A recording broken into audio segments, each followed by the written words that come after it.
नमस्कार, स्वदेश खबर में आपका स्वागत है। मैं हूं प्रगति वाजपेयी। बुलेटिन की शुरुआत करते हैं बाजार की खबरों के साथ। सबसे पहले लगातार दूसरे दिन आज बाजार लाल निशान में बंद हुए। बैंक निफ्टी को छोड़कर निफ्टी, सेंसेक्स और मिड कैप में गिरावट देखी गई। निफ्टी 90 अंक गिरकर 16,125 के पार बंद हुआ। सेंसेक्स में भी 236 अंकों की गिरावट देखी गई। IT, रियलिटी और FMCG शेयर की में कमजोरी दिखी। दिन भर बाजार की हलचल पर ज्यादा जानकारी के लिए चलते हैं हमारी सहयोगी प्रियंका उपल आनंद के पास। बिल्कुल, देखिए आज थोड़े से गेंस के साथ हम खुले ज़रूर थे। उन गेंस को पूरी तरह से बाजार ने एरोड कर दिया, लेकिन बैंकिंग स्टॉक्स आपको वहाँ स्ट्रेंथ ज़रूर दिखी होगी। यानी अगर आप यहाँ पर कुछ पॉकेट्स की आप बात करें, हालांकि पहले बड़े सपोर्ट की बात कर लेते हैं। 16,100, 16,150 ये बड़े सपोर्ट हैं जिनके पास क्लोज हुआ है। निफ्टी आज की आप ट्रेड की बात करें तो 16,125 के पास आज क्लोज होता हुआ दिखाई दिया है। लेकिन आप अगर बैंक निफ्टी की स्ट्रेंथ देखें, बैंकिंग काउंटर्स की स्ट्रेंथ देखें, और इनफैक्ट निफ्टी की अगर गेनर और लूजर की बात करें तो उसमें आपको क्लियरली पॉकेट्स दिखाई देगी, जिन पॉकेट्स में बाइंग थी और वो पॉकेट्स जिन्होंने बाजार को नीचे की तरफ ड्रैग किया। टेक्नोलॉजी स्पेस क्लियरली प्रेशर बनाया टेक्नोलॉजी स्टॉक्स ने, और कहीं ना कहीं आपको प्रॉफिट टेकिंग दिखी during the course. FMCG space में गेन्स इरोड हुए। बैंकिंग स्पेस में auto sector continues to be resilient, अच्छे से परफॉर्म कर रहा है पिछले हफ्ते से ही, वहां पर आज भी हमने गेन्स देखे।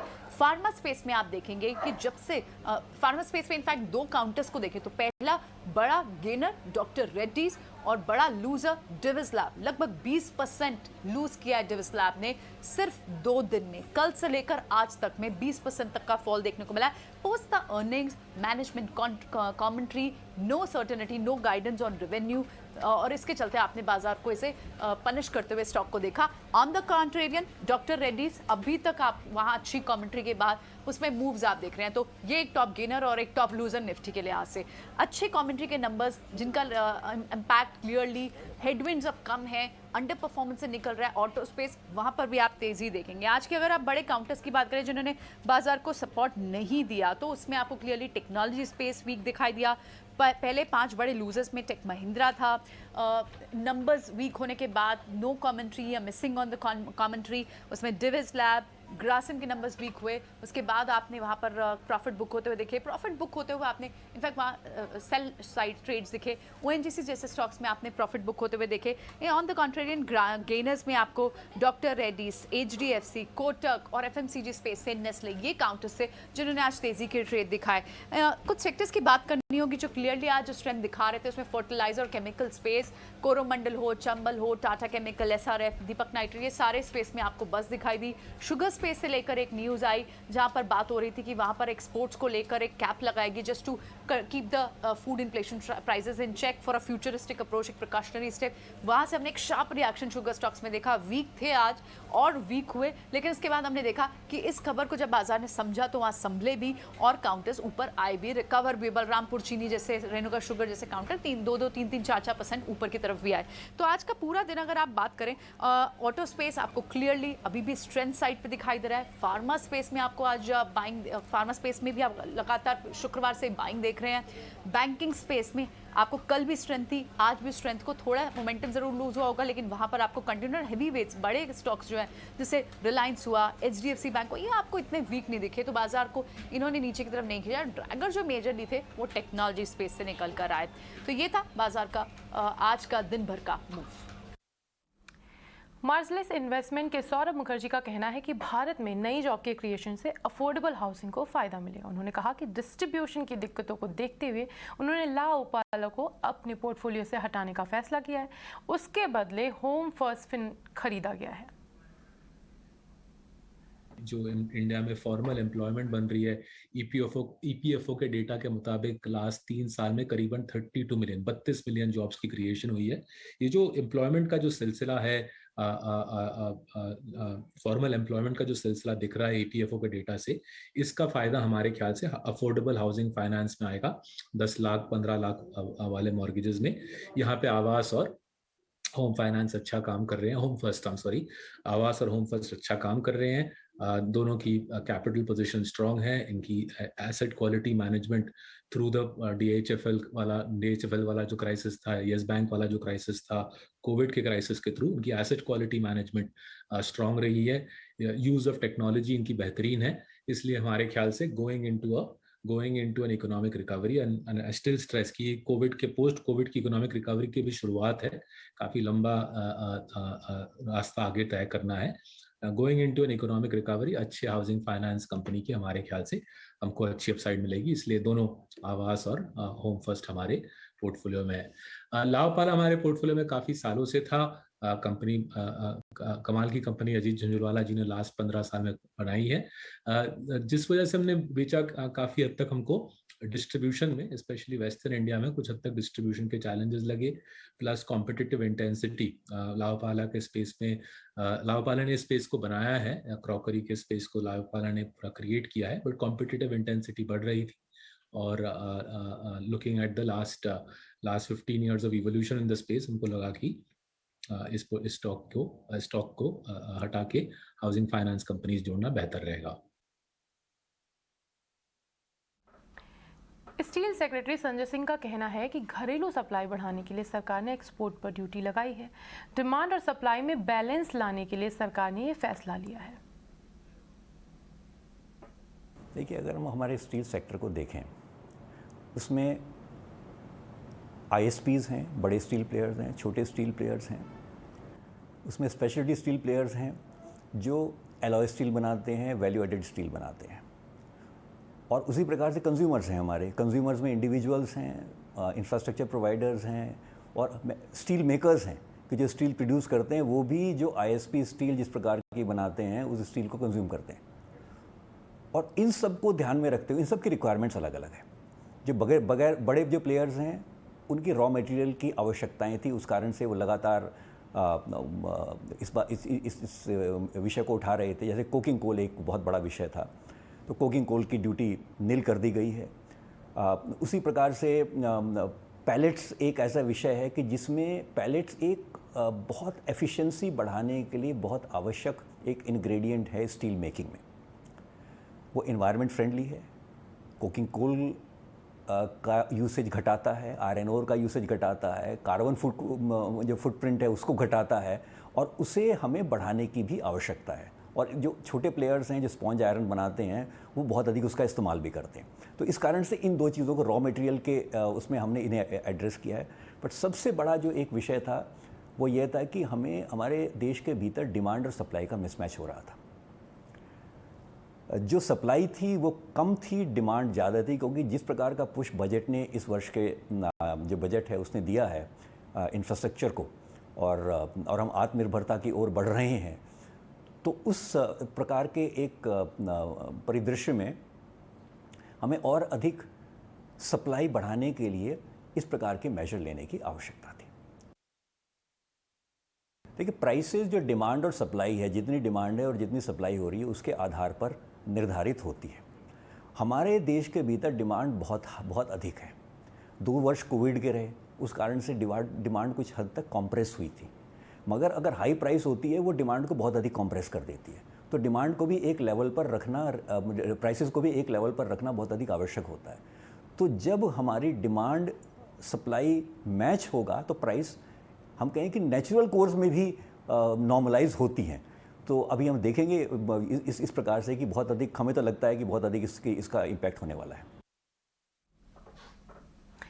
सरकार शुगर एक्सपोर्ट लिमिट लगाने पर विचार कर रही है। एजेंसी की खबरों के मुताबिक ग्लोबल फूड प्राइसेस को देखते हुए सरकार एहतियातन ये कदम उठाने जा रही है और जल्द इस पर फैसला लिया जा सकता है। इस खबर पर ज़्यादा जानकारी लेकर हमारे साथ जुड़ गए हमारे सहयोगी विश्व मोहन। देखिए, शुगर एक्सपोर्ट पर सरकार लिमिट लगाने की तैयारी कर रही है, और अब से कुछ ही देर के बाद ऐसी हमारे सोर्सेज बता रहे हैं कि शुगर एक्सपोर्ट लिमिट पर एक नोटिफिकेशन सरकार की तरफ से जारी की जा सकती है और 100 लाख टन शुगर एक्सपोर्ट की लिमिट तय की जा सकती है। अभी तक अगर हम बात करें तो करीब 85 लाख टन शुगर एक्सपोर्ट का कॉन्ट्रैक्ट हो चुका है, जिसमें से 71 लाख टन 30 अप्रैल तक फिजिकली विदेशी बाजारों में भेजे भी जा चुके हैं। सरकार ये लिमिट इसलिए लगा रही है क्योंकि घरेलू खपत भी हमारा करीब 275 लाख टन के आसपास है। और ऐसे में जब हम अगले सीजन में जाएंगे तो हमारे पास एक बफर स्टॉक होना चाहिए। और अगला सीजन जो होता है वो 1 अक्टूबर से शुरू होता है और 30 सितंबर तक शुगर का सीजन चलता है। लेकिन अब जब अगले सीजन जब शुरू होगा तो उस समय हमारे पास स्टॉक इसलिए चाहिए कि नई पेराई और नए स्टॉक आने में 3 से 4 महीने लग जाते हैं। तो जनवरी से पहले हमारे पास कोई भी नया स्टॉक नहीं होगा, इसलिए पुराने सीजन का स्टॉक हमारे पास कम से कम 60 लाख टन चाहिए, जो हमें जनवरी तक हमें एक बफर बना के देगा, एक हमारे लिए ब्रीदर देगा। इसलिए सरकार ये लिमिट लगाने की तैयारी कर रही है। ये एक अच्छी खबर है और एक इसलिए एक मार्केट में डिस्काउंटेड भी खबर है। बाजार को भी पता था कि एक लिमिट के बाद सरकार इस पे लिमिट शुगर एक्सपोर्ट पर लिमिट लगा सकती है, क्योंकि पिछले साल भी हमने देखा था कि 71 लाख टन शुगर के एक्सपोर्ट हुए थे और इस साल तो हम उसको सरपास कर ही चुके हैं, लेकिन अब सरकार उस पर लिमिट लगाने वाली है। जी। दिग्गज एफएमसीजी कंपनी हिंदुस्तान यूनिलीवर ने अपने कुछ प्रोडक्ट्स के दाम 2 से 10% तक बढ़ा दिए हैं। कंपनी ने सिर्फ Surf Excel, Quick Wash, Rin powder, Vim bar, Pears, Lux जैसे साबुन और डव बॉडी वॉश की कीमतों में इजाफा किया है। इनपुट कॉस्ट बढ़ने की वजह से हिंदुस्तान लीवर पिछले 8 से 9 महीने से लगातार अपने प्रोडक्ट्स के दाम बढ़ा रही है। इस खबर पर और ज़्यादा जानकारी के लिए चलते हैं हमारी सहयोगी कृतिका अरोड़ा के पास। एफएमसीजी मेजर हिंदुस्तान यूनिलीवर ने एक बार फिर अपने कुछ प्रोडक्ट्स के दाम बढ़ाए हैं डीलर्स के मुताबिक, और इस बार जो दाम बढ़े हैं वो अराउंड 2 to 10% की रेंज में है, जैसे कि Surf Excel, Quick Wash, Rin powder, Pears soap, Lux soap, Vim bar, Dove body wash, Sensodyne toothpaste. तो Surf Excel Quick Wash 1 kg pack जो पहले 229 रुपीज़ का था वो अब 234 रुपीज़ का है। रिन पाउडर जो पहले 92 रुपीज़ का था वो 95 रुपीज़ का है। पियर्स बंडल पैक जो पहले 140 का था वो अब 152 रुपीज़ का है। डव बॉडी वॉश जो पहले 120 का था वो अब 125 रुपीज़ का है। तो कंपनी पिछले 8 या 9 महीनों से अपने प्रोडक्ट्स के दाम लगातार बढ़ाई जा रही है, और वो इसलिए क्योंकि वो खुद भी इनपुट कॉस्ट प्रेशर ले रही है और वो इसको कस्टमर्स तक पास ऑन कर रही है। तो अभी तक उसने अराउंड 25 से 30% दाम बढ़ा दिए होंगे, और डीलर्स एक्सपेक्ट कर रहे हैं कि हो सकता है कस्टमर्स के लिए आगे जाके थोड़े से और प्राइस हाइक्स हों। महंगाई कम करने पर सरकार का फोकस बढ़ गया है। पेट्रोल और डीजल पर एक्साइज में कटौती के बाद अब सरकार खाने के तेल की महंगाई भी कम कर सकती है। क्रूड सनफ्लावर और क्रूड सोयाबीन ऑयल पर 5.5% के सेस को सरकार हटा सकती है। इस एक्सक्लूसिव खबर की और डिटेल्स के लिए चलते हैं हमारे सहयोगी मेघना मित्तल के पास। जी, अभी शनिवार को ही गवर्नमेंट ने एक्साइज ड्यूटी कट किया था फ्यूल पे, जिसकी वजह से इन्फ्लेशन में कुछ हद तक रिलीफ आने की उम्मीद है। अब जो सूत्र जानकारी दे रहे हैं कि क्रूड सनफ्लावर और क्रूड सोयाबीन ऑयल इंपोर्ट्स पर गवर्नमेंट कुछ रिलीफ देने का विचार बना रही है। ये याद रखिए कुछ समय पहले ही बेसिक कस्टम्स ड्यूटी जो क्रूड एडिबल ऑयल्स है उन सब पर हटा दी गई थी, लेकिन अभी भी एग्री इंफ्रा डेवलपमेंट सेस और सोशल वेलफेयर सेस अभी भी है इन इंपोर्ट्स पर, जो कि अप्रॉक्सीमेटली 5.5% के लगभग है। तो जो सूत्र जानकारी दे रहे हैं कि कॉमर्स मिनिस्ट्री और फूड मिनिस्ट्री ने ये सजेशन भेजा है फाइनेंस मिनिस्ट्री को कि जो पूरा सेस पोर्शन है इन दोनों क्रूड एडिबल ऑयल्स पर वो हटा देना चाहिए। फाइनेंस मिनिस्ट्री इस पर जल्द ही डिसीजन लेगी। ये जो एंटायर पोर्शन है, ये याद रखिए कि सबसे ज़्यादा जो इन्फ्लेशन जिस वजह से देखा जा रहा है वो एडिबल ऑयल और फ्यूल इंपोर्ट्स की वजह से है, जिसका प्राइसेस हम ग्लोबली देख रहे हैं कि बहुत बढ़ा हुआ लगातार चल रहा है। इसी की वजह से गवर्नमेंट ने एक्साइज ड्यूटी कट का डिसीजन लिया था, और अब क्रूड सनफ्लावर और क्रूड सोयाबीन ऑयल इंपोर्ट्स पर इन्फ्लेशन कम करने के लिए गवर्नमेंट जल्द ही डिसीजन ले सकती है। ये सूत्र जानकारी दे रहे हैं।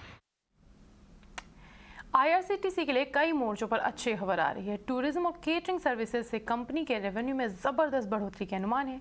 क्या है आईआरसीटीसी की तैयारी, इस एक्सक्लूसिव खबर की पूरी जानकारी दे रहे हैं हमारे सहयोगी समीर दीक्षित। टूरिज्म सेक्टर में आईआरसीटीसी तेजी से अपने पैर पसार रहा है। कई नए प्लान्स हैं जिसको आईआरसीटीसी तेजी से एग्जीक्यूट कर रहा है। मसलन ये पहली दफा होगा जब आईआरसीटीसी एक धार्मिक स्पेशल ट्रेन के जरिए भारत को नेपाल से जोड़ेगा। नाम है रामायण एक्सप्रेस ट्रेन, जिसकी पहली ट्रेन 21 जून को चलेगी। तो रामायण एक्सप्रेस ट्रेन जिसके लिए आईआरसीटीसी को फिलहाल 50% से ज्यादा बुकिंग भी हासिल होगी है। हालांकि ये इकलौती ट्रेन नहीं होगी जो वो भारत गौरव ट्रेन प्रोजेक्ट के तहत चलाएंगे। इसके अलावा कुछ और ट्रेनें हैं धार्मिक धार्मिक स्पेशल ट्रेन मसलन बुद्धिस्ट स्पेशल ट्रेन है जिनको आईआरसीटीसी जल्द चालू करेगी। इसके अलावा धार्मिक स्पेशल ट्रेन के अलावा रेलवे आईआरसीटीसी अब ये कोशिश करेगा कि वो अपने प्रीमियम या लग्जरी प्रोडक्ट मसलन महाराजा एक्सप्रेस ट्रेन की भी वापसी करे, और इसी दिशा में सूत्र बता रहे हैं कि महाराजा एक्सप्रेस ट्रेन 2 साल बाद वापसी करने जा रहा है। कोविड पैंडेमिक के दौरान महाराजा एक्सप्रेस ट्रेन को रोक दिया गया था, लेकिन अब 2 साल बाद वो पटरी पर लौटेगी, जो कि आईआरसीटीसी को अच्छा खासा रेवेन्यू देती है। सिर्फ महाराजा एक्सप्रेस ट्रेन ही नहीं, गोल्डन चैरियट ट्रेन जो कि आईआरसीटीसी ऑपरेट करती है वो भी लगभग 2 साल बाद वापसी करने जा रही है। इसके अलावा बात एयर पैकेज की जो आईआरसीटीसी की तरफ से दिए जाते हैं, तो अलग अलग डेस्टिनेशंस के लिए, नॉर्थ ईस्ट के लिए लेह लद्दाख, कश्मीर, इन तमाम जो फिलहाल हॉट डेस्टिनेशन बने हैं समर वेकेशंस में, तो इसके लिए आईआरसीटीसी की तरफ से जो एयर पैकेज है उसमें अच्छे खासे बुकिंग्स आ रही हैं, रेवेन्यू तगड़ा मिल रहा है आईआरसीटीसी को। और ई कैटरिंग एक और एस्पेक्ट है जिसमें आईआरसीटीसी को फिलहाल काफी पॉजिटिव रिजल्ट मिल रहे हैं। जहां पिछले साल तक रोजाना तकरीबन 21,000 बुकिंग ई कैटरिंग के जरिए होती थी, वहीं आंकड़े फिलहाल 31,000 को पार कर गए हैं। तो कुल मिलाकर के आईआरसीटीसी के लिए कई मोर्चे पर अच्छी खबर मिल रही है।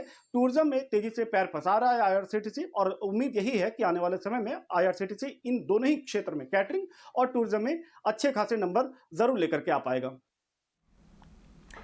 ET Now की खबर पर आईआरसीटीसी के मैनेजमेंट ने भी मुहर लगा दी है। कंपनी के सीएमडी रजनी हसीजा से खास बातचीत की हमारे सहयोगी समीर दीक्षित ने।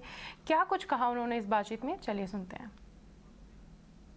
आईआरसीटीसी भारत गौरव पॉलिसी में ऑलरेडी एंटर कर चुका है, और हमने मिनिस्ट्री ऑफ रेलवे को 2 रेक का इंडेंट दे दिया था, जिनमें से दोनों रेक हमें मिल गए हैं, और एक रेक जो है हमारा थोड़ा मॉडिफिकेशन हो रहा है, क्योंकि टूरिज्म सेक्टर में जो टूरिस्ट की रिक्वायरमेंट होती है वो नॉर्मल पब्लिक की रिक्वायरमेंट से थोड़ी अलग होती है।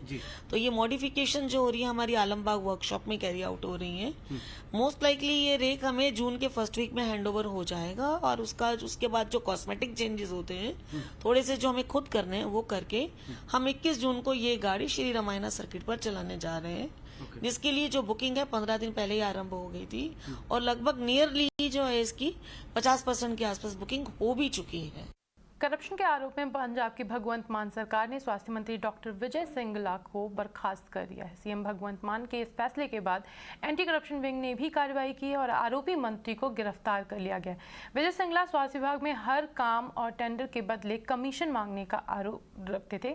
सीएम भगवंत मान तक इसकी शिकायत पहुंचने पर उन्होंने अपने स्तर से इसकी गोपनीय जाँच कराई। खबरों के मुताबिक उन्होंने मंत्री सिंगला को तलब किया, उन्होंने अपनी गलती मान ली और इसके बाद उन्हें बर्खास्त कर दिया गया। इसके बाद सिंगला की अब आम आदमी पार्टी से भी छुट्टी होने की तैयारी है। पंजाब आप के प्रवक्ता मालविंदर कंग ने कहा कि दागी लोगों की आम आदमी पार्टी में कोई जगह नहीं है।